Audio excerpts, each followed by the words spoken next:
Hi everybody, it's Mr. Simpson here and welcome to Mr. Simpson Story Time. Yeah, that's terrible. I need to work on that jingle. I've got a great book for you today. It's going out to a young lady by the name of Alice Roe, who wrote me and Daisy. Say hello, Daisy. Hello. A beautiful letter yesterday about how much she enjoys the books that we've been reading and for us to carry on. She did also say that I was a good rapper, so I'm not quite sure about that, to be honest with you. So Alice, this is for you. We're going back to the world of the Mr. Men and Little Miss books, which are fantastic, by Roger Hargreaves.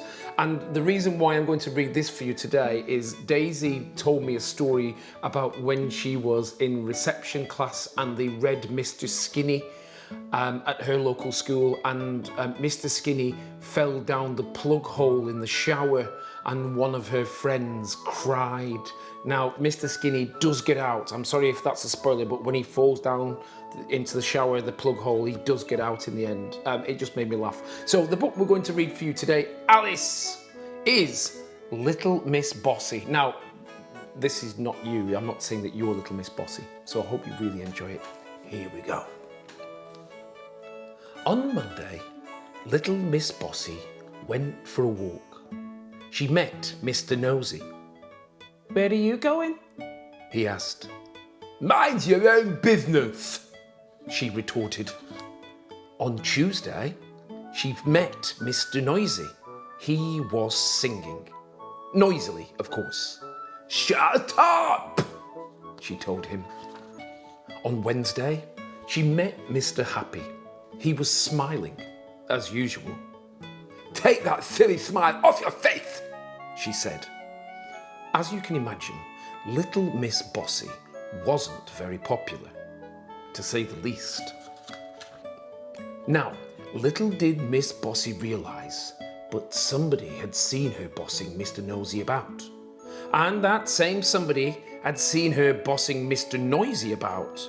And that self-same somebody had seen her bossing Mr. Happy about.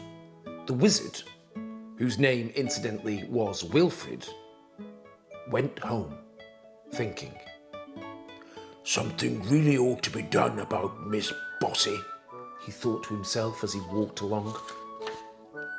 When he arrived home, he went straight to his library and took down a large red book from a bookshelf. It was rather dusty, as it hadn't been read for some time. "Let's see now," he said to himself as he settled into an armchair. He turned to page 304. At the top of the page it said, "How to stop people being bossy." Wilfred the wizard read the page very carefully, shut the book, put it back on the bookshelf, and grinned. A particularly wizardy sort of grin. The day after, which was Thursday, Little Miss Bossy met somebody who was fast asleep, as usual. Mr. Lazy. "Wake up," she said bossily, and prodded him in the tummy. "Oh," protested Mr. Lazy. But behind Miss Bossy, Wilfred the wizard, who had been following her, said something too, under his breath. A wizardy word he'd learned from page 304. And you know what happened? Suddenly, as if by magic, which is true, there appeared on Miss Bossy's feet a pair of boots. 1 minute they weren't there, the next minute they were. Miss Bossy looked down in alarm. They were magic boots, and being magic boots, they could speak to each other. "Hello, left," said the right boot. "Hello, right," said the left boot. "Ready when you are," said right. "Right," said left, and off they set. Left, right, left, right, left, right, left, right, faster and faster, marching poor little Miss Bossy along. Little Miss Bossy couldn't do a thing about it. Mr. Lazy was much amused. "Well done, Wilfred," he chuckled. Wilfred winked a wizardy wink. These boots marched little Miss Bossy for 5 miles. She was exhausted. Ready, left? Said the right boot. Ready. Replied left.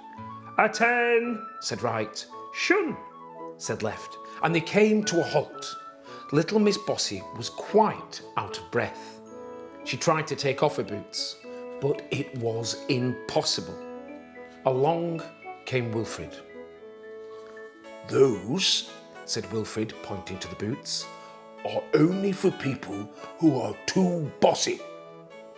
Make them go away at once! cried Miss Bossy, stamping her foot. Well, at least she tried to stamp her foot, but the boot wouldn't. We're out of stamps. Chuckled right. Left giggled. You will do as I say, shouted Miss Bossy.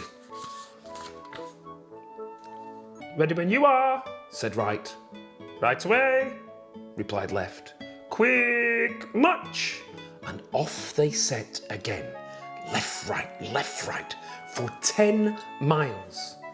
And then they stopped again, and along came Wilfred. Make these stupid boots go away, shouted Miss Bossy. Only if you say the magic word, replied Wilfred. Miss Bossy thought, and thought, and thought again. Please, she said. That's better, replied Wilfred. And he said the wizardy word again under his breath from page 304. The boots disappeared as if by magic. Now then, said Wilfred sternly, wagging his finger, stop being bossy, or you know what will happen. Miss Bossy nodded miserably.